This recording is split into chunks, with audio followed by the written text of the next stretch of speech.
언젠가 저희 집 딸내미가 저한테 이렇게 물어본 적이 있습니다.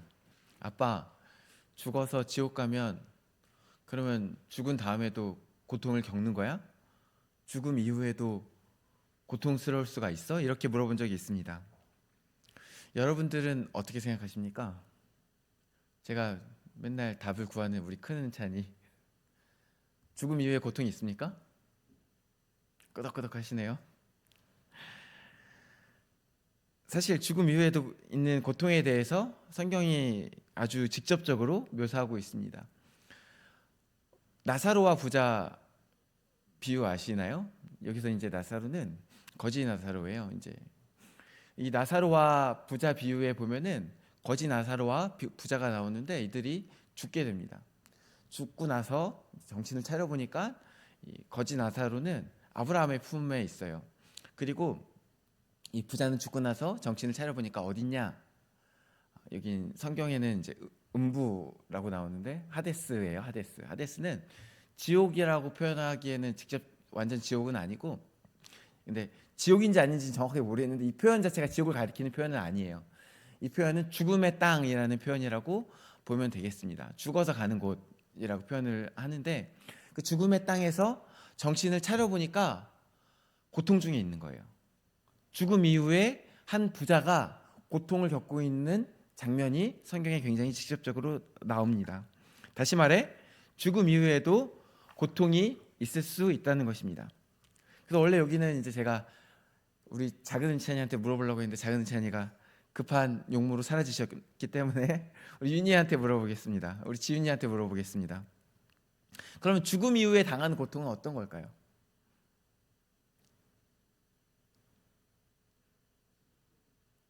지속적인 고통? 아, 네. 그 영원한 것에 이제 포인트를 맞췄네요. 아, 맞는 말이에요. 죽음 이후에 고통하면 떠오르는 어떤 이미지가 혹시 없나요? 우리 은지 언니는 죽음 이후에 고통하면 어떤 이미지가 떠오르나요?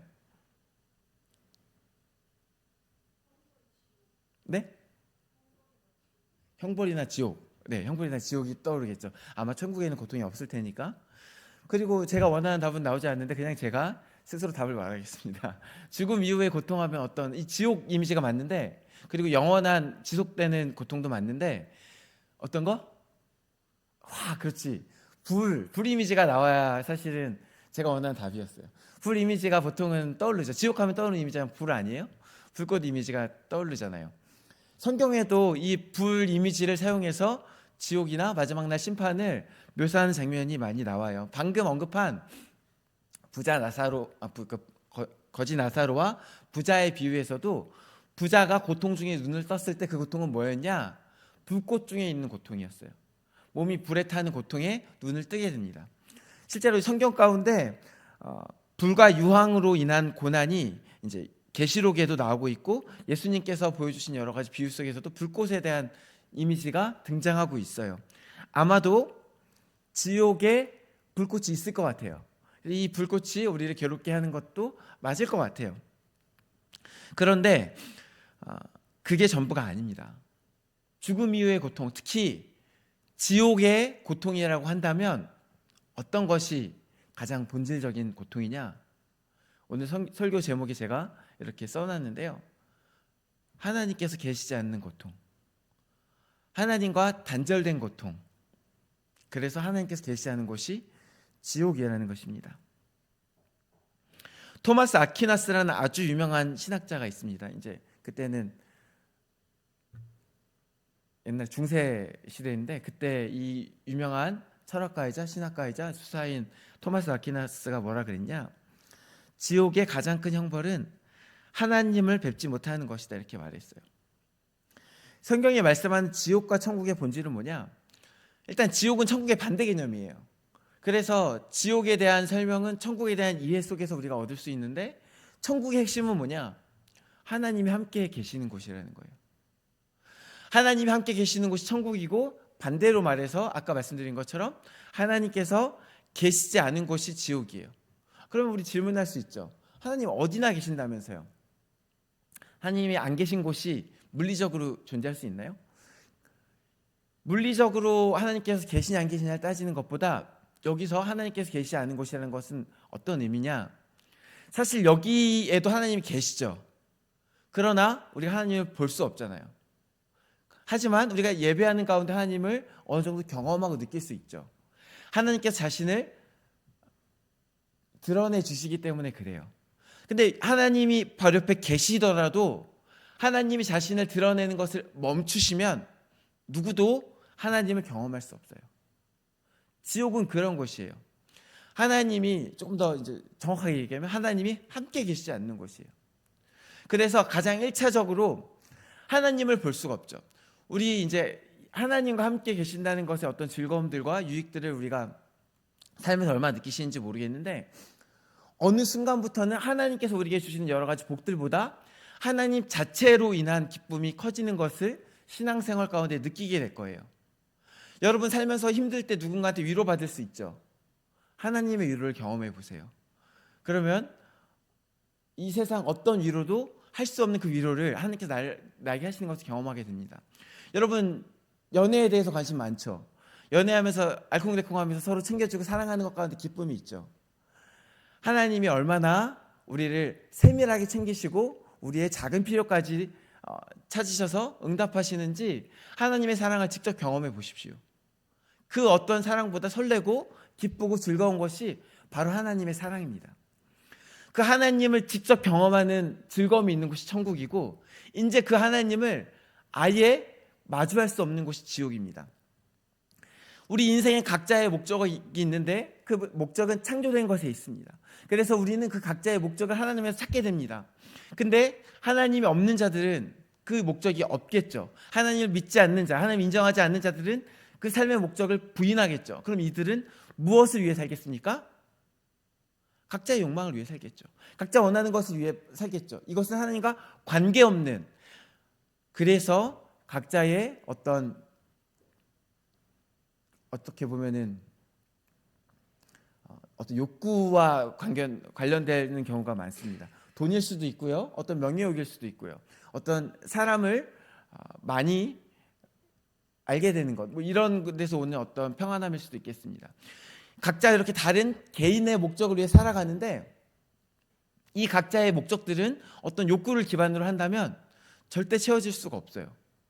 왜냐하면 이게 과학적으로도 하는 얘기인데요. 자극의 역치가 있기 때문에 그래요.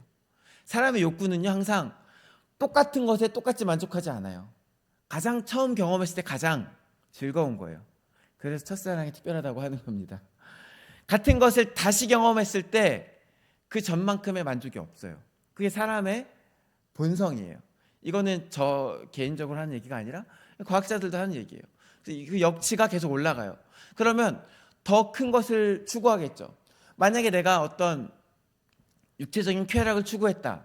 그럼 전에는 이것에 만족했는데 이제는 이 쾌락으로 만족할 수 없어서 더 강한 자극을 추구하게 됩니다. 그러면 그 삶에 잠깐의 만족은 있을지 몰라도 영원한 만족이 있을 수 있을까요? 하나님이 없는 삶, 그것은 첫 번째로 하나님을 맞이할 수 없는 삶이지만 그리하여 삶의 목표를 잃어버린 삶은 결국은 끝이 없는 목표를 향해 달려가는 피폐한 삶이 될 수밖에 없습니다. 목이 마른데 바닷물 말고는 마실 수 없는 삶, 바닷물을 계속 마셔서 당장은 채워지는 것 같은데 더 갈증이 생기고 더 힘들어지는 삶이 될 수밖에 없습니다. 그 삶이 평안할 수가 없죠. 즐거울 수가 없죠. 또 더 나아가서 이 천국은 하나님께서 계시기 때문에 하나님으로부터 오는 온갖 선한 것들이 다 있는 거예요. 가장 대표적인 게 뭐예요? 하나님 생명이시죠. 여러분 제가 이제 40대만 돼도 느끼는 게 뭐냐면 몸이 옛날처럼 낫지 않는다는 거예요. 한번 다치면 6개월 막 이렇게 갑니다. 우리 청소년 친구들은 한 6일이면 나을 것 같은데 저는 한 6주가 지나도 낫지 않고 여전히 아프다 하고 있는 것을 보게 됩니다. 생명이요 결국 이제 우리가 갖고 태어나는 생명이요 완전한 생명이 아니에요. 근데 이 생명이 점점 달아가는 건 거죠. 그래서 치유할 수 있는 힘도 점점 줄어들게 돼요. 하나님이 함께 계실 때 우리 안에 뭐가 있냐? 생명이 있기 때문에 치유가 있어요. 천국에는 치유가 있습니다. 그러나 하나님께서 계시지 않은 곳에는 뭐가 없는 거예요? 치유가 없는 거예요. 고통은 있으되 아까 말한 것처럼 불꽃은 있으되 날 아프게 하는 어떤 자극은 있으되 나아지는 것은 없는 거예요. 천국에 질병이 있는지 지옥에 질병이 있는지 없는지는 제가 잘 모르겠으나 고통은 분명히 있는데요. 그 고통을 벗어날 수가 없는 거예요. 그래서 지속적인 고통이 되는 거예요. 그것이 지옥이라는 겁니다. 근데 여기서 한 걸음 더 나가면 또 지옥은 어떤 곳이냐? 생각해 보십시오. 하나님 없는 사람들 다 모아놨어요. 자기 마음대로 사는 사람들 다 모아놨어요. 그들 가운데 법이 있겠습니까? 이건 지켜야지 양심이 있겠습니까? 내가 원하는 것이 있으면 누구 하나님 눈치를 볼 게 있어 지옥에 법이 있겠어요? 자기 마음대로 하지 않겠습니까? 옆에 은찬이가 좋은 거 갖고 있으면 은찬이 때려서 뺏지 않겠습니까? 옆에 세연이가 기타 치는 게 마음에 안 들면 질투가 나면 때려서 못하게 만들지 않겠습니까? 그게 지옥인 거예요. 온갖 세상의 쌉패들 다 모아놓은 곳. 우리가 살면서 여러 가지 또라이들을 만나게 되죠. 이해할 수 없는 사람들 만나게 되죠. 그게 사실 어떤 하나님 없이 살게 되는 삶의 극단이거든요. 그런 자들이 다 모여있는 곳이 지옥이라는 거예요. 그게 바로 지옥의 본질과 결과예요. 하나님이 계시지 않아서 온갖 선한 것이 없는 곳. 그래서 불꽃이 우리를 괴롭게 하겠지만 더 본질적으로는 온갖 악한 것들이 다 모여 있어서 그것이 나를 괴롭게 하고 나 스스로가 나를 괴롭게 하고 옆에 있는 사람이 나를 괴롭게 하고 난 또 옆에 있는 사람을 괴롭게 하는 곳. 그곳이 지옥이라는 거예요. 그것이 바로 오늘 본문에 나오는 어떤 최종 나중의 모습에 가까운 건 거죠. 오늘 본문을 이 지옥에 대한 개념에 대한 설명으로 시작했는데 이것을 기억하면서 오늘 본문을 다시 한번 쭉 훑어보겠습니다. 오늘 본문은 2주 전에 봤던 본문과 같은 본문이에요. 특별히 2주 전에는 오늘 본문 가운데 하나님의 진노가 바울 때나 지금이나 현재 진행형으로 계속해서 임하고 있다라는 말씀을 함께 나눴어요. 근데 그게 어떻게 임하고 있냐? 내버려 두심으로 임하고 있다고 했어요. 그런데 그게 사실은 내버려 두심이라는 게 하나님의 진노 그리고 하나님의 징벌이라는 게 사생아 비유를 들었는데 어느 정도는 이해가 갔을 수도 있겠어요. 그러나 그래도 내버려 두는 게 하나님의 징벌이라니 그게 좀 약한데 이런 생각이 들 수도 있어요. 근데 오늘 본문 가운데 그 내용을 조금 더 이제 깊이 볼 거예요. 18절 말씀부터 이제 다시 볼 건데 18절 말씀을 제가 다시 한번 19절부터 한번 볼 건데 제가 19절 말씀을 제가 다시 읽어볼게요. 이는 하나님을 알만한 것이 그들 속에 보임이라 하나님께서 이를 그들에게 보이셨느니라. 이제 이 하나님의 진노가 나타나는 과정이 이제 여기서부터 쭉 나오는 건데 가장 먼저 바울이 무엇을 언급하고 있어요? 하나님을 알만한 것이 그들 속에 보인 것부터 시작하고 있어요. 왜냐하면 항상 하나님 어떤 징벌, 하나님의 징벌이라는 건 심판이거든요. 심판에는 근거가 있어야 돼요. 근거 없이 그냥 선고나 근거 없이 그것들을 우리는 이제 어떤 법적인 정당한 선고나 근거 없이 누군가 벌한다면 그걸 뭐라고 말하냐? 사적 제재라고 얘기를 해요. 그래서 공정한 어떤 법적인 제재가 아니라는 거죠. 그 공정한 법적인 제재는 이제 어떤 충분한 절차가 필요한데 이 하나님의 제재 역시 마찬가지예요. 누구도 핑계할 수 없는 첫 번째 이야기가 시작되는데 그게 뭐냐? 모든 사람에게 하나님께서 자신을 드러내셨다는 거예요. 여기서 하나님께서 자신을 드러냈다는 것은 하나님의 이름을 이야기하는 게 아니고 하나님의 존재를 드러내셨다는 거예요. 그래서 이것을 어디에 드러내셨냐? 20절 말씀에 보면은 창세로부터 그의 보이지 아니하는 것들 곧 그의 영원하신 능력과 신성이 하나님의 능력과 신성이 그가 만드신 만물에 분명히 보여 알려졌나니 그래서 그러므로 그들이 핑계하지 못할지니라. 하나님께서 만물 가운데 자신을 드러내셨어요. 근데 하나님의 이름을 드러내신 건 아니고 예수님의 십자가를 드러내신 건 아니에요. 다만 하나님의 신성과 능력을 온 자연 만물 가운데 드러냈어요. 그래서 자연과 만물을 마주하는 모든 사람은 본능적으로 뭘 알게 되냐? 어떤 신이 있다는 것을 알게 돼요. 그리고 이 신이 이 모든 것의 주인임을 알게 돼요. 이 자연의 주인이 있구나. 창조주가 있구나.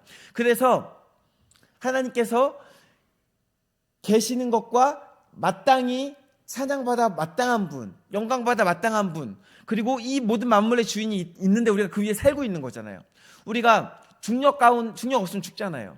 공기 없으면 죽잖아요. 지금 이 기온이 정말 흔치 않은 기온이거든요. 사람이 살 수 있는 이 기온이 아니면 우린 죽잖아요. 이 환경 가운데 우리가 온전히 누리고 있는데 되게 자연스럽게 하나님께서 조성한 어떤 온실 같은 곳에서 우리가 생명을 누리고 있는 것인데 그것을 보는 순간 그럼 어떻게 해야 되겠어요? 감사합니다. 덕분에 제가 오늘도 살고 있네요. 어떻게 좀 월세라도 내야 될 것 같은데 이래야 되는 거 아닌가요? 너무 자연스럽게 나 여기 태어났으니까 내가 여기 사는 게 당연하지. 이렇게 하는 것이 맞나요? 내가 누군가의 호의에 기대어 살고 있음을 깨달았으면 호의에 감사하는 게 당연한 것 아닌가요? 뭔가 대가라도 지불하려는 마음이 들어야 되는 게 정상 아닌가요? 그것을 하나님께서 드러내신 거예요. 온 자연 가운데 내가 이것을 지었다. 너희는 그 가운데 너희도 내가 지은 피조물이고 너희는 그 속에서 나의 은혜를 입고 살아가는 존재이다. 그래서 누구든지 그 자연을 마주하는 자는 나 하나님 몰랐는데요? 라고 말할 수 없도록 하신 거예요. 반대로 이제 누구든지 그 신이라는 존재의 흔적을 찾은 자는 이제 더듬어서 그 흔적을 찾아서 하나님을 발견할 수 있게 하신 거예요. 원래는 사람이 그 하나님을 발견할 수가 없거든요. 스스로는. 우리 하나님 직접 본 사람 없잖아요. 하나님을 직접 경험하고 우리가 스스로의 힘으로 하나님을 깨닫는 사람 없잖아요. 기도할 때 하나님 응답 가운데 하나님을 경험하는 거 아닌가요? 말씀 가운데 우리가 하나님을 경험하는 거 아닌가요? 우리 예배하는 가운데 어떤 영적인 체험을 통해 하나님을 아는 건 아닌가요? 이 모든 것은 하나님께서 우리에게 주시는 계시예요. 근데 그 모든 것의 근본은 시작이 거기에 있는 거예요. 만물 가운데 우리가 하나님을 계신 것을 알게 되고 그 다음에는 우리는 완전하신 계시신 예수님을 통해 하나님을 더 깊게 알게 되는 거죠. 이런 과정이 있는 것인데 하나님께서 그걸 준비해 놓으셨다는 거예요. 이게 어떤 의미냐? 자, 하나님께서 원래 사람과 함께 서로 사랑하는 존재로 지으시고 함께 있었잖아요. 에덴 동산에 같이 있었다고요. 근데 에덴 동산에서 왜 사람이 쫓겨나요? 왜 하나님과의 관계가 끊어져요? 선악과 먹어서 그렇잖아요. 근데 그냥 단순히 선악과가 아니라 하나님께서 선악과 가운데 법을 두셨잖아요. 너 이거 먹으면 우리 관계 끝이야.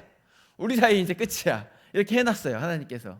근데 먹으면 정녕 죽으리라는 말씀이 그 말씀이에요. 너 이거 먹으면 이제 우리 끝이야. 그랬어요.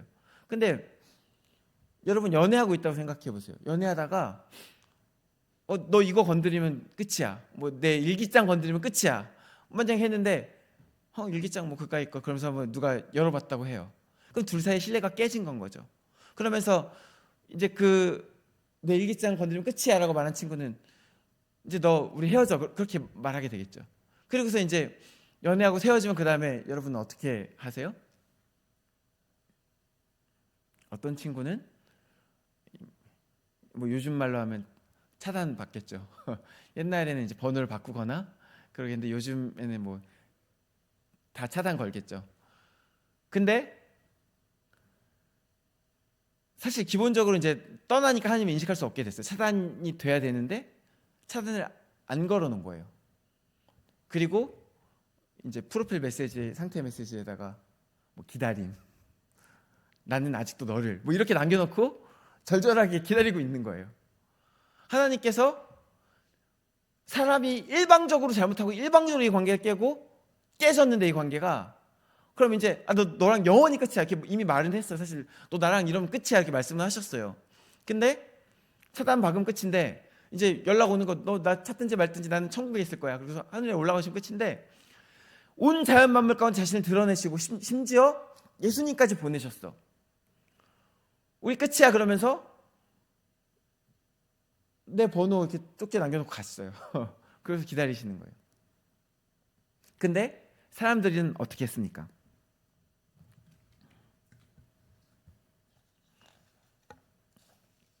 이 11절 말씀입니다. 하나님을 알되 하나님을 영화롭게도 아니하며 감사하지도 아니하고 오히려 그 생각이 허망하여지며 미련한 마음이 어두워졌나니. 사람이 먼저 하나님을 버렸어요. 그래서 이제 관계가 끊어졌어요. 이제 하나님을 스스로의 힘으로는 찾을 수 없게 됐는데 하나님께서 길 하나만 좀 열어놓으셨어요. 그 마음속에 어떤 마음이 있었냐? 돌아오길 바라는 마음이 있었어요. 더듬어 찾다가 내 곁으로 돌아오라. 돌아오면 너한테 부족한 것들 내가 다 채워줄 것인데, 내가 누구보다 널 더 사랑할 것인데, 너의 삶에 생명이 가득하게 할 것인데, 내가 너의 기쁨이 될 것인데, 그렇게 하면서 기다리셨는데 이 사람이 지나가다가 하나님이 남긴 쪽지를 보고는 찢어버렸어요. 쓸데없는 것. 그러면서 이 세상에 신이 있다고? 좋아. 그래, 신이 있는 것 같아. 그럼 신을 섬겨야겠네. 그러면서 신을 자기 손으로 만들어 버렸어요. 23절 말씀입니다. 썩어지지 아니하는 하나님의 영광을 썩어질 사람과 새와 짐승과 기어다니는 동물 모양의 우상으로 바꾸었느니라. 신의 존재에 인식을 했으면 그 신을 찾아야 될 텐데, 그 신에게 돌아가야 될 텐데, 그 신에게 영광을 돌려야 될 텐데, 그 신에게 감사하다고 얘기해야 될 텐데, 거긴 돌아가기가 싫은 거예요. 거기 돌아가면 예전의 관계로 돌아갔는데, 그 관계는 창조주와 피조물의 관계예요. 왕과 백성의 관계이고 아버지와 자녀의 관계예요. 신과 인간의 관계는 사실 이런 거예요. 근데 이 관계가 인간 마음대로 할 수 있는 관계가 아닌 거거든요. 그러나 사실 본질적으로 우상은 사람이 만든 건 거잖아요. 자기 취향대로 신을 만든 게 우상인 거예요. 그래서 그 신의 이름을 붙여요. 이 신은 풍요의 신이다. 그럼 이 신을 지은 이유는 뭡니까? 내게 풍요를 가져와라. 이게 신입니까? 다산의 신이다. 내게 다산의 복을 가져와라. 이게 신입니까? 자기 맘대로 눈 가리고 아웅하는 거예요. 실제로 사람의 손으로 만드는 우상이 어떤 힘이 있겠습니까? 근데 자기의 욕심을 투영해서 내가 원하는 무언가를 만들어내는 존재를 우상으로 손을 빚어낸 거예요. 얼마나 멍청하고 어리석은 짓이에요. 21절 말씀이 그대로 된 거예요. 하나님을 알되 하나님을 영화롭게도 아니하며 감사하지도 아니하고 오히려 그 생각이 허망하여지며 미련한 마음이 어두워졌나니, 그리고 22절 스스로 지혜 있다 하나 어리석게 돼요. 어리석게 된 거예요. 그리고 헛된 우상을 섬기게 됩니다. 그러자 하나님께서 이제는 어떻게 하십니까? 사람들이 돌아오라고 남겨놨는데 자신의 흔적을 보고서 돌아오기는커녕 우상을 섬기는 사람이 그 꼬라지를 보고는 하나님께서는 이제 그래, 네 마음대로 해. 내버려 두시는 거예요. 니네가 그렇게 나오면 나도 손 내밀지 않겠다. 그래서 24절에 하나님께서 그들을 마음의 정욕대로 더러움에 내버려 두고, 26절에 그들을 부끄러운 욕심에 내버려 두며, 28절에 이번에는 그들을 그 상실한 마음대로 내버려 두십니다. 이게 지난번에 말씀드린 것, 하나님의 진노의 과정인 거예요. 내버려 두시고 내버려 두시고 내버려 두시는 거예요. 근데 뭐에 내버려 둔다고요? 첫 번째로 마음의 정욕대로 내버려 두고, 두 번째는 부끄러운 욕심에 내버려 두며, 세 번째는 그들을 그 상실한 마음대로 내버려 둬요. 그래서 내버려 둘 때마다 세 단계가 있는데 그때마다 내버려 두는 대상이 다른 거예요. 그때마다 하나님께서 손 내미실 수 있어요. 여기서 멈춰라고 하실 수 있어요. 그러나 너 그대로 네가 썩든 말든, 네가 그 끝에 무엇이 있든 말든 난 더 이상 관여하지 않겠다, 이렇게 적극적으로 내버려 두시는 거예요. 의지적으로 내버려 두시는 거예요. 그래서 첫 번째로 내버려 두시는 게 뭐라고요? 24절에 나오는 마음의 정욕대로 내버려 두십니다. 여기서 말하는 마음의 정욕은 우리 안에 있는 모든 욕심을 다 포함하는 거예요. 우리 육체 안에 있는 모든 정욕을 다 이야기하는 거예요. 근데 이제 오늘 본문에 나오는 거는 조금 육체의 성적 욕망을 묘사하는 것처럼 보이죠? 24절 뒤에 보면은 그들의 몸을 서로 욕되게 하게 하셨으니, 그래서 이게 성적 욕망을 묘사하는 것처럼 보여요. 실제로 그 다음에 나오는 이제 예시도 그렇고, 근데 이거는 하나의 예시예요. 가장 대표적인 예시예요. 성적 욕망이 우리가 갖고 있는 육체의 정욕 중에 가장 강한 욕망이기도 하고, 앞서 말한 하나님을 여기지 않고 하나님께 영광 돌리는 것을 멈췄을 때 하는 것의 가장 큰 예시가 우상숭배였던 것처럼, 그 우상숭배에서 이어지는 가장 큰 예시로 이 성적 타락을 들고 있다는 거예요. 근데 이 성적 타락을 예로 든 게 또 다른 이유가 하나 더 있는데, 그게 뭐냐? 이 우상숭배가 항상 대부분 성적 타락으로 이어졌기 때문에 그래요. 특히 고대 근동에서는 성적 행위 자체가 영적 제의였어. 제의. 예배였다고요. 이제 바울이래요. 바알 뭐 이런 우상들 나오잖아요. 구약에. 그럼 이런 우상 숭배를 할 때는요. 뭐 집단 난교도 하고 그랬어요. 그게 예배였다니까요. 이 우상 숭배가 어디로 이어지냐? 성적인 타락으로 이어지는 게 굉장히 많았어요. 이 당시 로마 시대에도 어떤 신전에 무엇이 있었냐? 모든 신전에 있었던 것은 아닌 것 같긴 한데 어떤 신전에는 여신관이 성매매하는 일들이 있었어요. 신전 안에서 그래서 지금 우리가 생각하는 어떤 종교랑은 좀 되게 그 당시 종교는 다른 거예요. 어떤 거룩하고 엄숙하고 이런 모습이 아니라 그 욕망이 분출되는 곳, 가장 적나라하게 드러나는 곳이 바로 신전이었던 거예요.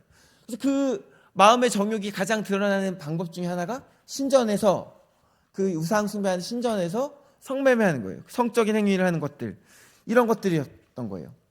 하나님께서 이러한 삶들을 보시고 그대로 내버려 두십니다. 성적으로 타락하든 말든 나는 관여하지 않겠다. 너희가 온갖 몸의 육신의 필요를 위해서 살든 말든 각자의 정욕대로 살든 말든 나는 관여하지 않겠다. 그 끝에 뭐가 있는지 나는 다 알지만 관여하지 않겠다. 내버려 두시는 거예요. 그럼 뭐 내버려 두면 좋은 것 같죠. 어떤 친구들 이야기하잖아요. 평생 예수님 안 믿다가 내버려 두심을 당하다가 죽기 전에 예수님 믿으면 천국 가는 거 아니냐고. 그 되게 천국과 지옥에 대해 잘못 생각하는 이해인데, 정욕대로 살면 행복할 것 같죠? 아니라는 거예요. 그게 이제 계속 나와요. 아까 말한 대로, 왜냐하면 그 정욕대로 사는 삶이 만족할 수가 없어서 그래요. 역지 때문에. 그게 쾌락 적응이라는 거예요. 아까 역지 이야기를 했는데 쾌락에 적응하는 거예요. 그래서 사람이 계속 어떤 정욕대로 살되 계속 목마름 가운데 살게 돼요. 그러면 그 다음에 결국 어떻게 되냐?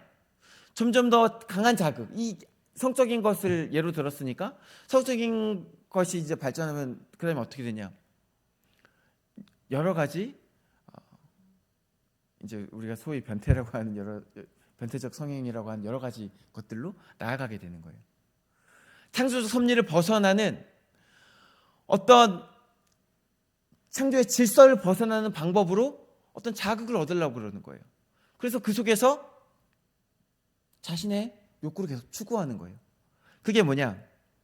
26절에 이제 이렇게 나오는데요. 26절 말씀 제가 읽어볼게요. 이 때문에 하나님께서 그들을 부끄러운 욕심에 내버려 두셨으니, 이번에 또 내버려 두시는 게 나와요. 이번에는 부끄러운 욕심이에요. 아까는 그냥 마음의 정욕이었는데 이제 이 정욕이 부끄러운 욕심이 됐어요. 그 예시가 나오는데 이것도 예시예요.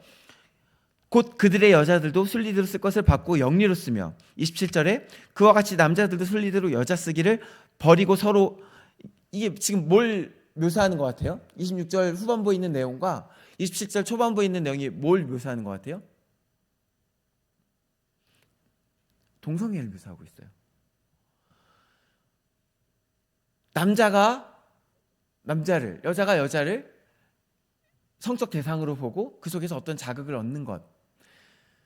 우리 지금 이제 오늘날 우리가 많이 이슈가 되고 있는 성적 지향성 뭐 이런 이야기들 하는데, 지금은 그거는 약간 논외로 칩시다. 그것에 대한 이야기가 아니라 오늘 본문에서 가져오고 있는 동성애의 예시는 뭐냐? 마음의 정욕대로 추구하며 살다가 만족함을 얻지 못하게 되는 누군가가 창조 질서를 넘어서는 수준에 이르기까지 그 자극을 추구할 때 도달하는 결과 중에 하나가, 대표적인 예시 중에 하나가 동성애라는 거예요. 그래서 어떤 성적 지향성 때문이 아니라, 뭐 그것에 대한 이야기는 또 나중에 기회가 있으면 하겠습니다만, 그런 이야기가 아니라 음욕이 불일 듯하여 성욕이 너무 커져서 그걸 만족할 수가 없어서, 우리가 보편적으로 알고 있는 창조 질서 안에 있는 성행위로는 만족할 수가 없어서 그 정욕을 부끄러움 욕심까지 되는 수준의 것, 그 정욕 때문에 서로 동성애를 하게 되는 것을 지금 바울이 이야기하고 있어요. 이것도 사실은 현실 고증이에요. 아까 지금 흐름이 나왔죠. 우상 숭배가 성적 타락으로 연결됐다고. 그 당시 이 신전에 어린 소년들이 있는 경우들이 많았어요. 많았는지 적었는지 정확하지는 않아요. 있는 경우가 있었던 것 같아요. 근데 성매매 대상으로 있었던 거죠. 성적 대상으로 있었던 거죠. 신전 안에서 이 신전은 이제 그 당시 그리스 로마 신전이겠죠.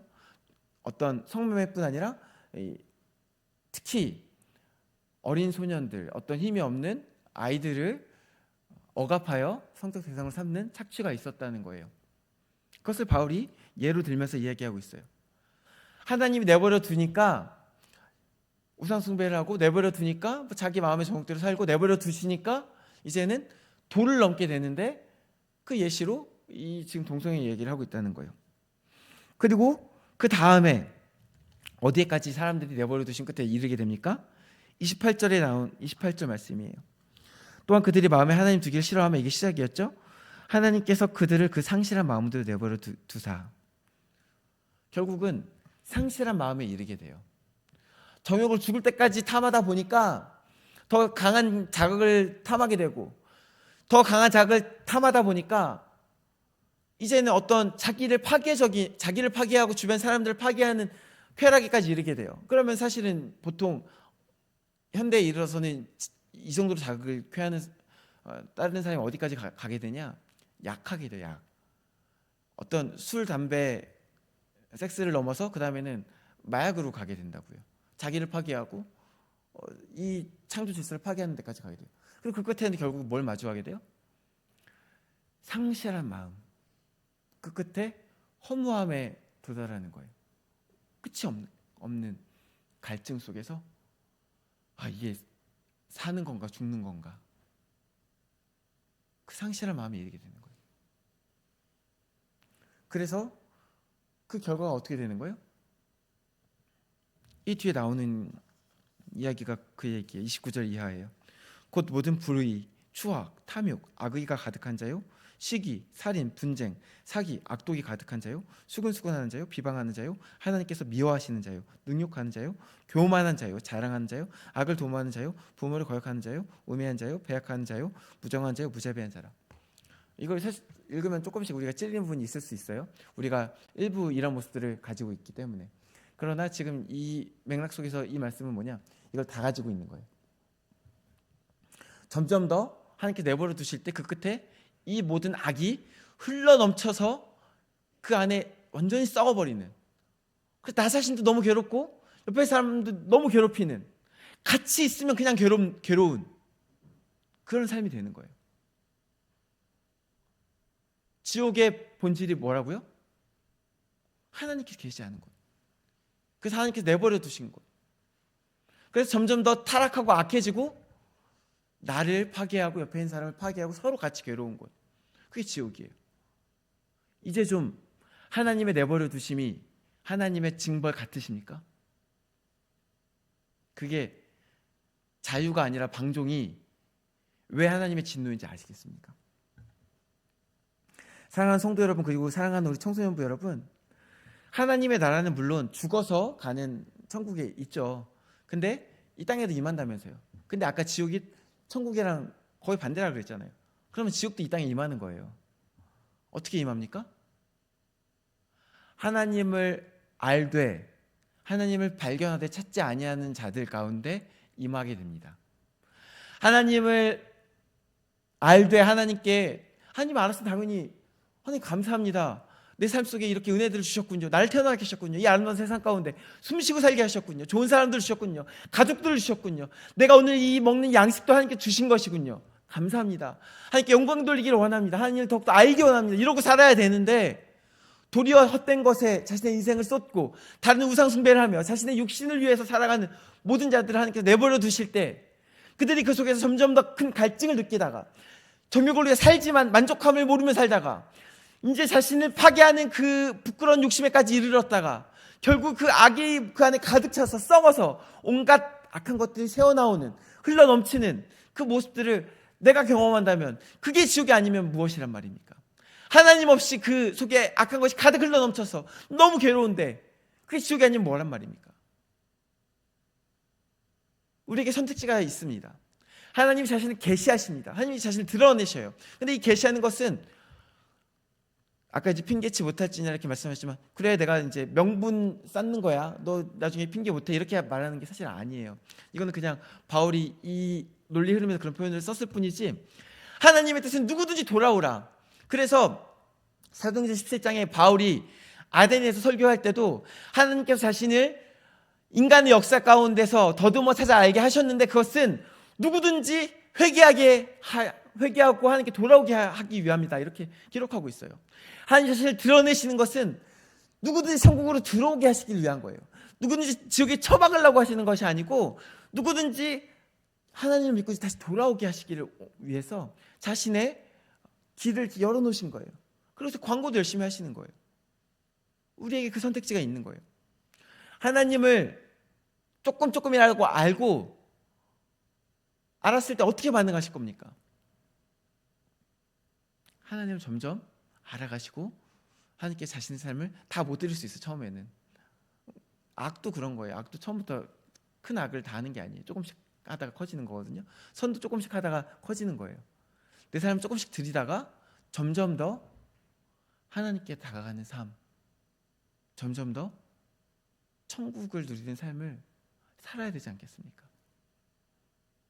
사랑하는 성도 여러분, 그리고 청소년부 여러분, 우리가 하나님의 부르심에 응답합시다. 하나님 오늘도 우리를 천국으로 부르고 계셔요.